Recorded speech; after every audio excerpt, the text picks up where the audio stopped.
I have dedicated my professional career to the study and control of arthropods.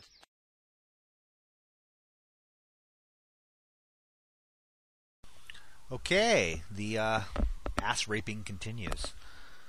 I know that's just for your benefit there, 4G. So anyway, I want to start talking about just some specific things.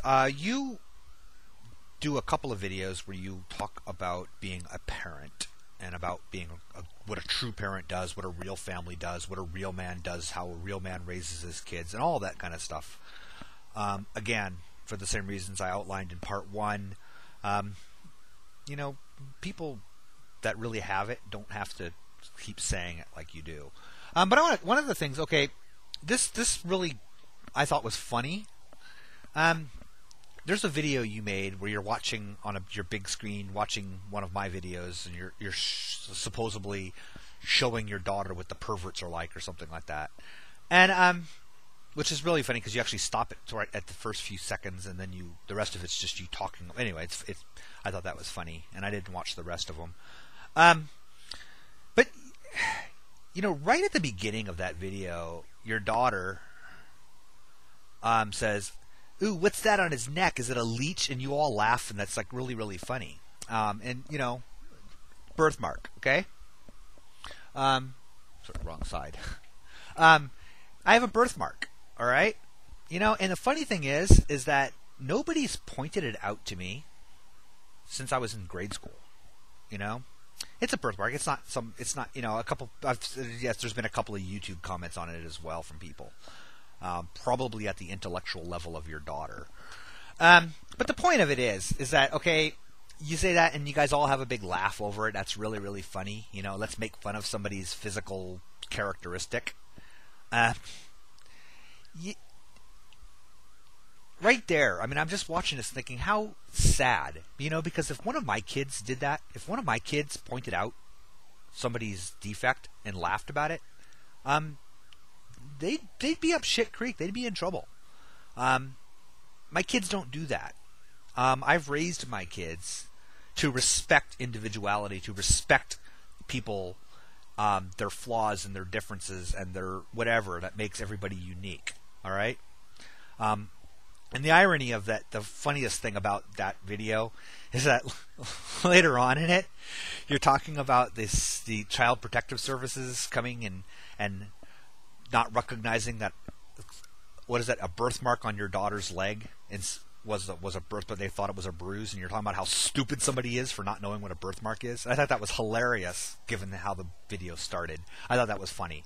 But anyway, the point is, it's just that you let your daughter do that you encourage it, that you laugh along with it.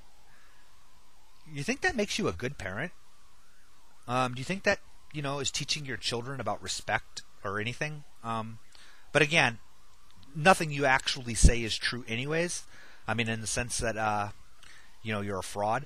So I wouldn't surprise me. I'm gonna just one thing about this is like the result of a real parent, the product of real parenting. This last school year, I was driving my little boy. I work at the school where he goes.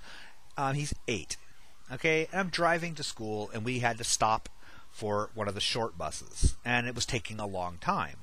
The short, you know, had the stop thing out, the red lights flashing, and we were waiting as they were waiting for this kid to get onto the bus. And I made a comment because of how long it was taking. Nothing about the kid. It was how long it was taking. I said, "Man, that kid is slow."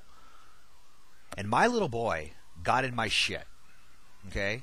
My 8-year-old boy, who's polite, respectful, said, "Dad, he's not slow. He's handicapped. He's disabled. He has every right, you know, whatever." And he just started like going off on me about, you know, these kids have their own trials in life to face, and you have no right making fun of them for who they are. And I was like, I have never been more proud, I mean, not it, and I wasn't really making fun. I mean, he just interpreted what I said as making fun of this kid. But the point is that he stood up for something, what he perceived to, he stood up for injustice. Okay, you know, that 8-year-old boy is more of a man than you'll ever be in your entire life. Okay, and that's, and it made me proud, because it's not like we sat around specifically saying this is what you say when you hear this. Okay, we never told him when somebody says slow, we didn't say those things specifically. This is what he has picked up in his growing into an individual about respect for other people, about helping people, about standing up for what's right. Okay, anyway, that's the product of that's parenting. Okay. And I know you'll dismiss it and say something snide and nasty about it, because that's who you are. Okay, so where to go from here? I wanted to point that out because I thought that was funny. But anyway, all right. You spend, what was it? Somebody calculated. I think it was 27% of your videos deal specifically with homosexuality, and more specifically with anal sex. Okay, that's just a huge amount. You're obviously really, really obsessed with it. You might want to wonder why you spend so much time thinking about it. And I'm not going to throw out there "you must be gay" thing, because I don't know what's in your head. But you certainly are obsessed with it. You might want to really check that. It's not a healthy obsession that you have.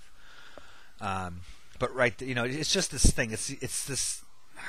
You gotta question yourself. You gotta look inside and wonder about your real motivations. You yourself have to do that. All of us as human beings, as realized sentient beings, need to go through and look at how we think about the world, and why we think what we do, and why we say what we say, and analyze it. I mean, that's part of being a rational person. The unexamined life is not worth living. It comes down to that. You spend a whole lot of time graphically detailing anal sex, graphically detailing what's normal sex to you, and I mean, I don't know. Yeah, there's something really, really wrong with you, and I don't know exactly what that is. Okay, so let's go back to God, Guns, Guts, Glory, the fraud. Okay, here's one of the things that you pointed out in one of your videos. You made a big point about freedom of speech, about they're trying to take away our freedom. In fact, it was the video where you're reading that little pamphlet that came with your stupid T-shirts.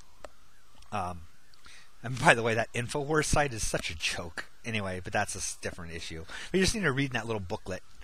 And it was pretty clear when you were reading that, by the way, that you're not much of a reader. It kind of shows through. And that's, I don't know if that's, physical things or if it's whatever it is, but you obviously don't read very, very much. But anyway, you're looking through that, and you're talking about the First Amendment and about, protecting freedom of speech, and they want to take our freedom of speech away. And there is such a twisted irony to that. It's beyond twisted.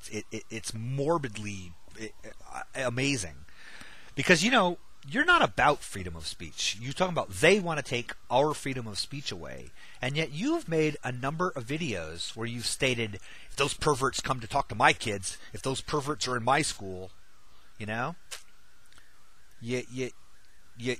censor your comments, you disable your ratings, you censor your comments. Again, and I know that's not constitutional, that's a private, that's YouTube, that's not a thing, but the point is that you censor free speech in your own little world, and you talk about what you would ban from school, right? Let me guess. You would say bring prayer back in school, mandatory Christian prayer back into school. You'd probably be for that, wouldn't you? You'd stop all sexual education, especially as it deals with, maybe not sex, I don't know how you feel about sex ed, but anything that deals with pro-homosexuality or talking anything about it, you'd want that removed. In other words, you're all about removing things. Okay, I'm going to tell you this. Freedom of speech is accepting people's right to say things that you don't like and that you don't want to hear. Okay, freedom of speech is not, you have the right to say anything provided I agree with it. All right? You're the exact opposite of freedom of speech. Do you not see that? And I suspect you probably don't, because you're probably undoubtedly a high RWA, and if you know what that means, which means you're able to hold contradictory opinions. Anyway, I'm going to make a part 3.